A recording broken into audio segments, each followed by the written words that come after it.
오늘 우리에게 주시는 하나님의 말씀은 사도행전 17장 30절에서 34절까지의 말씀입니다. 알지 못하던 시대에는 하나님이 간과하셨거니와 이제는 어디든지 사람에게 다 명하사 회개하라 하셨으니 이는 정하신 사람으로 하여금 천하를 공의로 심판할 날을 작정하시고 이에 그를 죽은 자 가운데서 다시 살리신 것으로 모든 사람에게 믿을 만한 증거를 주셨음이니라 하니라.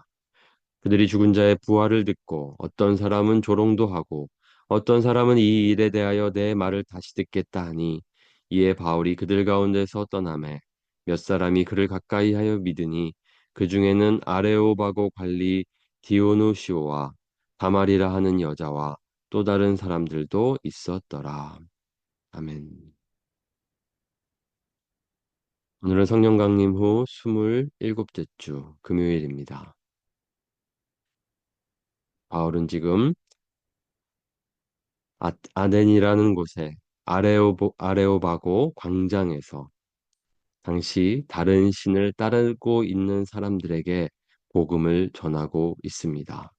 성경을 알지 못하는 사람들에게 어떻게 복음을 전할 수 있는지 우리는 이 바울의 설교를 통해 배울 수 있습니다. 당시 사람들은 알지 못하는 신에게 제물을 바치고 숭배하고 그렇게 우상을 섬기고 있었습니다. 이것이 바로 무지함입니다. 신을 섬기는데 그 신을 알지 못한다. 그 모순을 바울은 지적하면서 그 알지 못하는 신을 이제 알게 하리라 하면서 밝히고 있습니다. 그분은 바로 하나님이시고 하나님은 어떤 분이신지 하나님은 우주의 창조주, 생명을 유지하시는 분, 모든 민족을 다스리시는 분, 모든 인간의 아버지, 그리고 세상의 심판자이심을 밝히고 있습니다.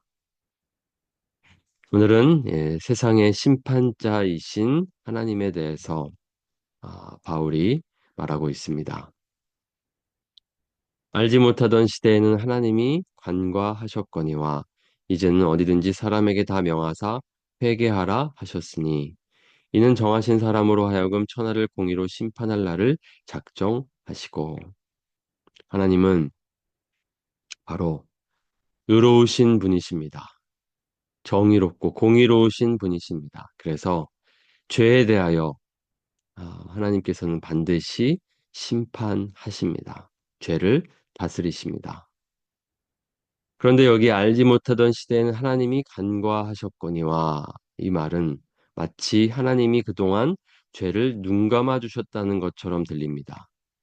그런 말로 이해해서는 안 됩니다. 하나님께서는 그저 죄인의 삶을 내버려 두셨던 것뿐입니다. 사람들이 하나님을 떠났습니다. 인간이 하나님을 떠나 모든 사람이 죄를 범하였습니다. 그때 하나님께서는 그 죄를 그대로 짓도록 죄의 자리에 머물도록 죄가 무엇인지를 각자 스스로 확인하도록 잠시 동안 내버려 두셨습니다. 그것을 로마서에서 이렇게 말하고 있습니다. 그들이 마음에 하나님 두기를 싫어하며 하나님께서 그들을 그 상실한 마음대로 내버려 두사 합당하지 못한 일을 하게 하셨으니 인간이 타락하고 하나님께서는 바로 심판하고 그렇게 멸망시키지 않으셨습니다. 오히려 하나님께서는 구원을 계획하셨고 인간을 멸망치 않고 영원한 생명 가운데로 인도하기로 작정하셨습니다. 그러나 그 구원이 이루어지기까지는 시간이 필요했고 그 시간 동안에는 잠시 동안 하나님께서는 그 상실한 마음대로 살게 하셨습니다. 결국 죄를 눈감아 주신 것이 아니고 그 죄를 잠시 동안 하나님께서는 참으셨던 것입니다. 그렇기 때문에 여전히 모든 죄에 대하여 하나님께서는 심판하실 것입니다. 그래서 아, 하나님의 인자하심이 그동안 오히려 있었다는 것을 기억해야 합니다. 하나님께서 그 죄인을 내버려 두시면서 그대로 참으셨다는 것을 기억해야 합니다. 내가 하나님의 인자하심이 너를 인도하여 회개하게 하심을 알지 못하여 그의 인자하심과 용납하심과 같이 길이 참으심이 풍성함을 멸시하느냐. 다만 내 고집과 회개하지 아니한 마음을 따라 진노의 날, 곧 하나님의 의로우신 심판이 나타나는 그날에 이 말 진노를 내게 쌓는도다. 오늘 우리가 회개하지 않고 살아가는 삶이란 결국 하나님께 진노를 쌓고 있는 것이라는 것을 기억해야 합니다. 하나님께서는 그 사실에 대하여 부분적으로나마 이전에는 계시하셨고 이제는 완전하게 계시하셨습니다. 반드시 그렇게 될 것을 밝혀 주셨습니다. 하나님의 의는 하나님의 그 공의는 완전히 실현될 것입니다. 그러나 아직 그 날이 오지는 않았습니다. 그렇다고 해서 우리가 회개하지 않고 고집을 부리고 그렇게 하나님 앞에 살아간다면 그저 우리는 그 하나님께서 행하실 그 공의로운 심판에 진노를 쌓고 있을 뿐입니다. 하나님의 의가 완전히 실현된다는 것을 하나님께서는 밝혀주셨습니다. 그리고 그날은 반드시 올 것입니다. 하나님의 그 공의로움이 어떻게 실현됩니까? 어떻게 완성됩니까? 그때의 심판자는 누구십니까? 하나님께서는 그 심판자를 정하셨습니다.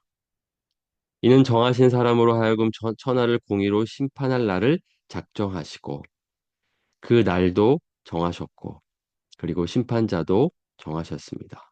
그분은 누구십니까? 바로 죽은 자 가운데서 다시 살아나신 분이십니다. 그리스도십니다. 당시 사람들에게 에, 바로 얼마 전 죽음 가운데에서 살아나신 예수님을 지금 전하고 있습니다. 예수님이 바로 천하를 공의로 심판할 심판자이십니다. 그렇게 하나님께서 정하셨고 그렇게 하나님께서는 하실 것입니다. 이제 완전한 하나님의 진리가 우리에게 밝혀졌습니다. 이전에는 부분적으로 하나님이 그것을 계시하셨다면 그 계시가 완성되었습니다. 예수님은 바로 그렇게 우리에게 오셨고 우리에게 예수님이 누구신지를 밝혀주셨습니다. 예수님의 부활은 모든 사람이 믿을 만한 증거입니다. 예수님이 누구인지를 알 수 있는 증거이고 예수님께서 하신 모든 말씀들이 사실이었다는 것을, 진리였다는 것을 밝혀주는 사건이 바로 부활입니다. 부활을 통해서. 그래서 우리는 예수님이 하나님의 아들이심을 알게 되었고, 그리고 예수님만이 오직 우리의 구원자이심을 알게 되었습니다. 예수님의 첫 번째 오심은 구원하기 위하였습니다. 우리를 구원하기 위하였고, 두 번째 오실 이제 예수님을 우리가 기다리고 있는데, 예수님의 다시 오심은 심판을 위해서 오실 것입니다.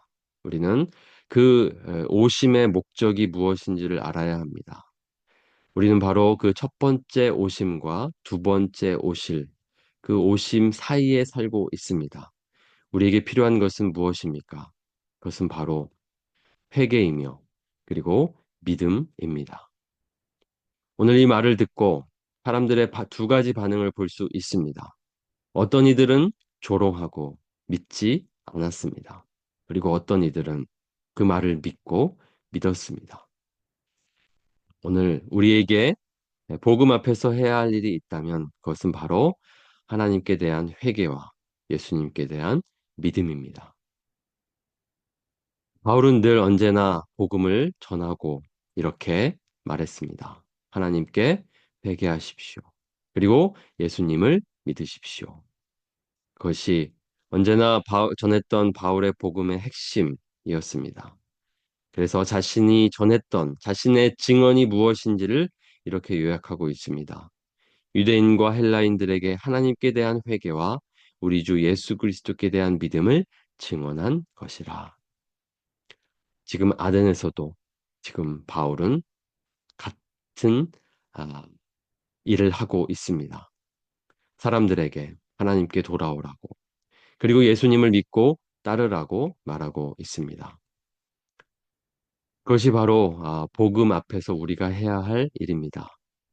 자, 여러분 모두가 바로 그 복음을 듣고 하나님께 돌아온 사람들입니다.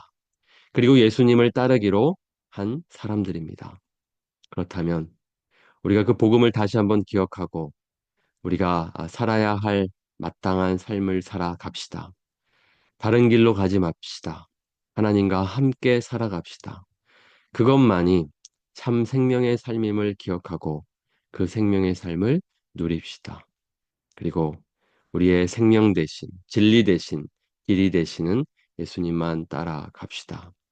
그렇게 복음에 합당한 자로서, 복음에 합당한 반응으로서 하나님 앞에 오늘도 반응하고 살아가면 좋겠습니다. 하나님과 함께 예수님을 따르는 저와 여러분이 되기를 원합니다.